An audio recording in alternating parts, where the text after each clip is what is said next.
Recently, I experienced a shocking incident that left me profoundly unsettled. In an unexpected and unsettling turn of events, my mother-in-law seized my passport and intentionally burned it. The flames quickly consumed the document, reducing it to nothing but ashes in a matter of moments. This abrupt act dashed my plans for a vacation to Street Bees Island, leaving me in a state of disbelief. When I confronted her for an explanation, she simply smirked, coldly declaring that since I was a stranger in her eyes, I wouldn't be traveling anywhere but staying home beside her. My husband, Peter, merely offered a grin, complicit in their deceit. Their cruel maneuver was shocking, though not entirely surprising. However, the level of their sneakiness was beyond anything I had anticipated. They seemed to revel in their scheme, sharing laughs over what they considered a triumph. Frustrated and desperate to assert my identity, I reminded them who I was. My name is Kayla. I'm 30 years old and I'm a linguist. I study and teach languages at the university, a role that often requires me to travel abroad for extended periods as I engage with different cultures and share my knowledge. My job demands frequent travel, often taking me away from home for months at a time. Before this career, I never imagined marriage would be in my future. But everything changed when I returned to my home country at 25 and met Peter, who would later become my husband. Despite the challenges posed by my career, which keeps me overseas for about half the year, Peter and I maintained our relationship through constant communication via phone calls and emails. We married when I was 27, and he has been incredibly supportive, even with the long separations that define our life together. As I made my way home from the airport after a 6-month absence, I felt excitement bubbling within me rather than fatigue. I was eager to reunite with Peter, hoping for a joyful reunion and perhaps a resolution to the turmoil his family had caused. Upon arriving home, I discovered that Peter hadn't yet returned, so I started tidying up. Although I always remind him to keep our place neat, I usually find it somewhat disordered. Normally, this would bother me, but today I decided to overlook it because I was simply too thrilled to see him again. As I busied myself in the kitchen, I heard the front door open. It was Peter. Overjoyed, I rushed to greet him. "Welcome home, Peter. It's so good to see you." But his response was lukewarm. "Oh, hi, Kayla. You're back," he said, almost dismissively. After 6 months apart, I couldn't hide my disappointment. "Peter, aren't you going to say you miss me?" I asked, trying to mask my hurt. He shrugged. "We've been doing this for a while, so I guess I'm used to it. I'm just really tired." "Is dinner ready?" he asked, shifting the conversation. "Yes, it's ready. Let's eat." Dinner should have felt special after so many months apart, but today was tinged with sadness. His attention seemed divided as he constantly glanced at his phone while we ate. I couldn't hold back my frustration any longer. "Hey, Peter. Why do you keep staring at your phone?" I asked, trying to mask my irritation. He brushed me off, claiming there's nothing wrong. "But you've been gone, and we've stayed connected through calls and emails, right? There's nothing new to discuss." His dismissive attitude stung. "That may be true, Peter, but it's been a long time since we've been together. Shouldn't that count for something?" My tone sharpened with my growing frustration, and I could see it upset him. He stood up abruptly, placing his phone on the table, and glared at me. "You just came off a plane, but I'm exhausted from work," he snapped, and his words cut deep. "I'm tired too. I came straight here after work." "Don't talk to me like that," I retorted, my voice rising. "I didn't ask you to rush home. You chose to come back immediately," he replied coldly. His words felt like a slap in the face, but I needed to express how I felt. "You don't have to say it like that. Despite everything, I missed you." For a moment, we both paused, the weight of my words hanging heavily between us. After months apart, I had returned only to find the atmosphere chillingly tense. Peter's reception was colder than I had expected. As we sat down for dinner, he blurted out, "I didn't ask you to rush home. If you're going to act like this, maybe you shouldn't have come back at all. You're being annoying, Kayla."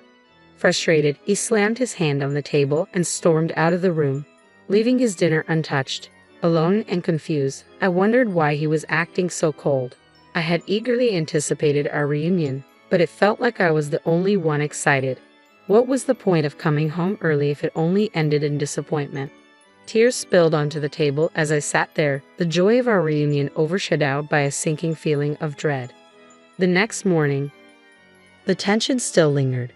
When I greeted him with a good morning, he shot me a frosty look and said bitterly, "I envy you. You get to relax at home all the time while I'm stuck working." "That's not true," I replied, trying to correct him. "I have a lot of work too, summarizing our activities, preparing for the next training session. It's more work than you think."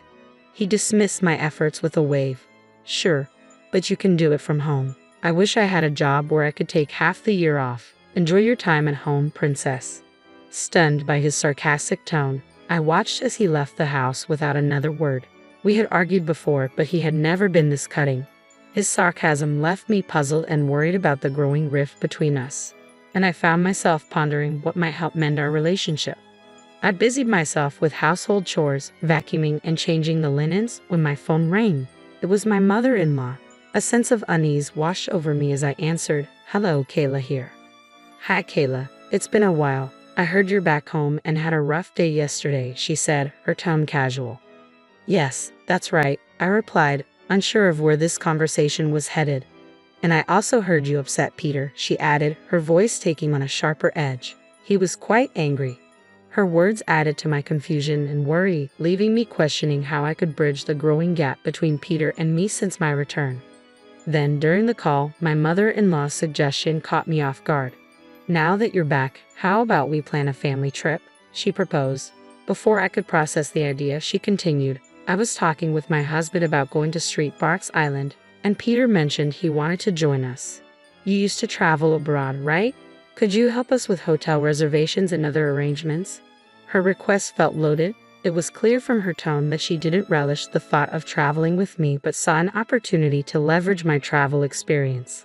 My relationship with her had always been strained. She had never hidden her disdain for me, especially since our first meeting at the wedding reception, where her sarcastic attitude had made a lasting impression. Even after 3 years of marriage, her views hadn't softened. When I was working abroad, she often sent stinging messages questioning my commitment as a wife. "How can you be a wife and stay away from home for months? If you don't take care of the house, I'd rather my son marry someone else. It was a mistake to let him marry you." Those memories made me apprehensive about her proposal. It felt as if I were being used merely to facilitate their travel plans, a task that seemed far more appealing to her than enduring her usual critiques. I was frustrated with myself for my inability to decline, even though I knew I was being manipulated. A few hours later, Peter returned from work in a noticeably better mood than before. He dropped his briefcase on the sofa, flashed a wide smile, and said, "Mom called, didn't she? We can go on a trip to Street Barts." "Yeah, I heard," I replied cautiously. "But you're not thinking of turning it down, are you?" "Mom wants you to come with us," he pressed, his enthusiasm making it even harder for me to express my reservations. I understood his desire for me to be involved, but the dynamics made me uneasy. How could I navigate this situation without escalating tensions or feeling even more used? As the conversation about the family trip continued, I tentatively suggested, "Why don't you just go with your mom and dad as you originally planned?" The moment those words left my lips, Peter's demeanor shifted dramatically. He clicked his tongue, and his voice turned more threatening. "You need to understand your role here. The only time you're useful to us is when we're traveling." His words stung. "You don't have to talk to me like that," I protested. "It's true, isn't it?" he shot back, undeterred. "Anyway, you'll handle all the flight and hotel bookings, and everything should be in my name." "But Peter, you're going to pay for the whole trip," I clarified, trying to understand our financial arrangement. "What are you talking about? We'll split the cost 50-50. It's a small price to pay to show respect to our parents," he argued, implying that my objection was disrespectful. "And what does that mean? If you've got time to lounge around at home, make the reservations now," he demanded. "This isn't right. I don't want to," I mumbled, my voice barely above a whisper. "What are you mumbling about?" he scoffed, grabbing a beer from the fridge and downing it in one gulp. Despite my inner turmoil and the unfairness of the situation, I felt cornered, embarrassed, and without a real choice. Reluctantly, I proceeded to make all the arrangements for the flights and accommodations for the trip to Street Barts, just as Peter and his mother had insisted. I was set to pick them up at my in-law's house and head straight to the airport, but a few days before our departure, I found myself restless and unable to sleep. Late at night, I noticed Peter wasn't beside me. I walked to the living room and overheard him on the phone. "It's okay, Mom. I'll be there first thing in the morning as planned." Please handle the passport issue. Anyway, seriously, I'm looking forward to it. I'll make sure to introduce her to you," he said into the receiver. Hearing this stirred a mix of emotions within me. What was supposed to be a family trip was morphing into a series of commands and manipulations, and now there were secrets involved too. I stood there, unsure of how to confront this new revelation. When I returned home, Peter's conversation still echoed in my mind. He had mentioned a passport and an introduction, and since he was talking to his mother, I was certain she was on the other end. It felt like there were hidden plans that I wasn't privy to, leaving me uneasy about the upcoming trip. Clearly, something was being orchestrated behind my back, but I couldn't grasp the full extent of it. Determined to remain vigilant, I cautiously prepared for our departure. The day of our trip to Street Arts finally arrived. I methodically packed both my carry-on and handbag, including items for my husband, ensuring we were ready for the journey. With everything set, Peter and I drove to my in-laws' house. As we approached, I braced myself, unsure of what awaited us, but ready to face whatever might come. Upon our arrival, it was only my mother-in-law who greeted us. "Oh, hi Kayla. It's been a while. Good to see you. We're almost ready. I just need to grab a few things for the trip, so it might be a little while," she said, her tone casual yet laced with urgency, raising my suspicions even further. "Okay, take your time," I replied, trying to mask my growing unease. I nodded in response, but then she added, "Oh, and Kayla, could you bring the carry-on case from the other room? It's heavy, so please get Peter to help you." "Sure, I'll do that," I agreed, keenly observing the exchange of knowing glances between my husband and mother-in-law. I kept my passport securely in my pocket, an instinctual move born from the mistrust that had been building. Following my husband's directions, I returned to the living room with the carry-on, only to find my mother-in-law waiting for me with a mischievous grin. To my horror, she was holding my passport in her hands. "Now you can't go on the trip to Street Arts," she declared, a smirk spreading across her face. "What do you mean?" I asked, disbelief washing over me. The weight of her words began to sink in. "I'm going to burn this passport right now," she threatened. "What did you just say?" I responded, my heart racing. "I was just using you to handle the trip arrangements," she admitted callously. "You're a stranger here, so you'll be staying behind. Too bad." Her words struck me like a cold slap. The situation was far worse than I had imagined, and the betrayal cut deep. I realized I was not just an outsider in their plans, but merely a pawn in whatever game they were playing. The revelation left me reeling, unsure of how to respond to such blatant manipulation and deceit. In a sudden and shocking move, my mother-in-law stormed into the kitchen, lit a lighter, and set my passport ablaze in the sink. The document quickly caught fire, turning to black ashes before our eyes. "We did it," she triumphantly declared. My husband joined in, cheering, "Yeah, Mom, we made it."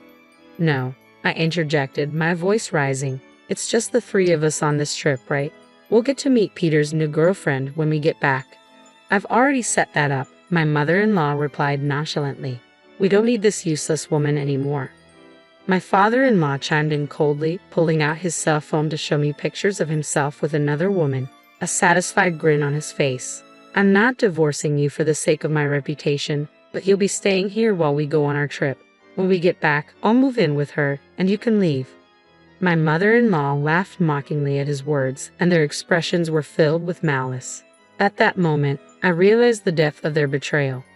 I realized I no longer belonged in a family like this.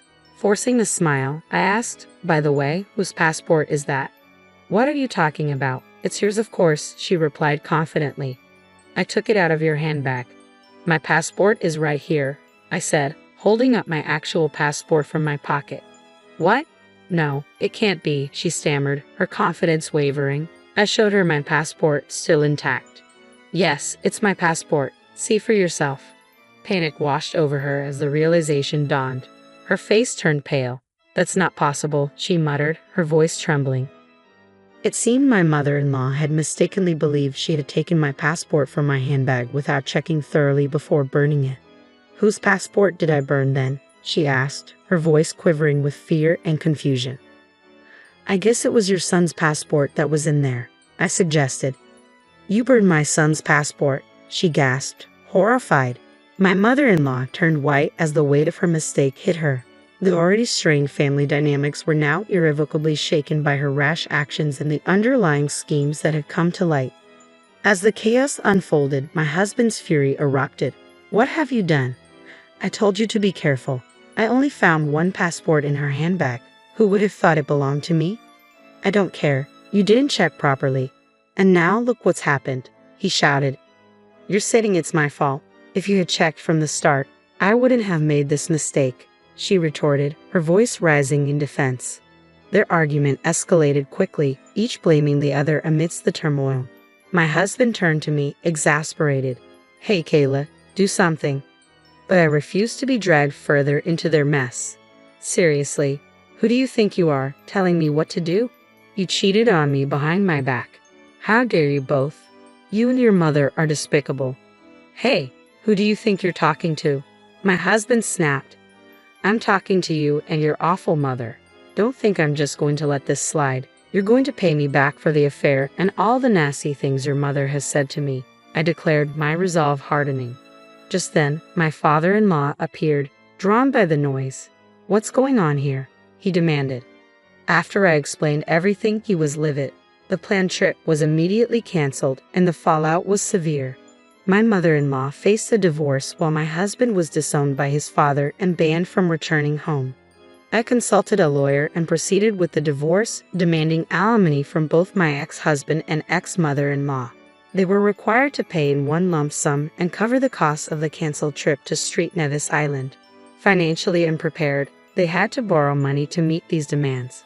In the end, my ex-husband, now living with his mother, found himself in a tough financial situation. He was also abandoned by the woman he had an affair with. Meanwhile, I used the alimony money to move into a condo and start anew, embracing a life of independence free from deceit and mistreatment. I faced many challenges, but I emerged stronger.